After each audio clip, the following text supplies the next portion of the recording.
am Janeline Valle together with my groupmates Edward Gistadia, Cristel Taghoy, and Junello Franco. Naata karon diri sa tourist rest area para i-observe ang mga cooperative products nga naa diri karon. Arat na!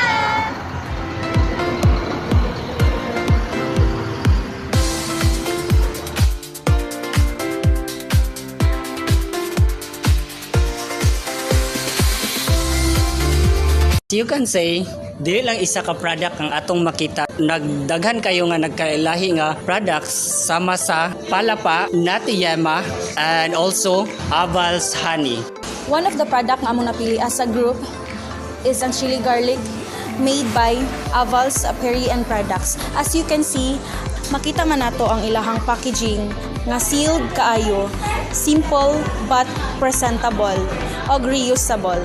So, as you can see, naapaday tayo nagkalain-lain nga product diri. Dili lang kay chili garlic oil lang. And then, maodayon ni ilang landmark diri sa tourist rest area.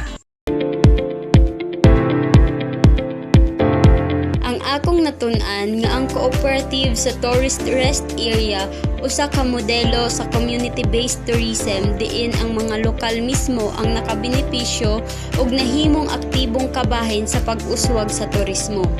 Dili lamang kini usa ka pahulayanan apan usa-usab kini kakan-anan diin kita mabusog ug makapili usab kita sa mga produkto nga gikan sa nagkalain-laing mga miyembro sa kooperatiba.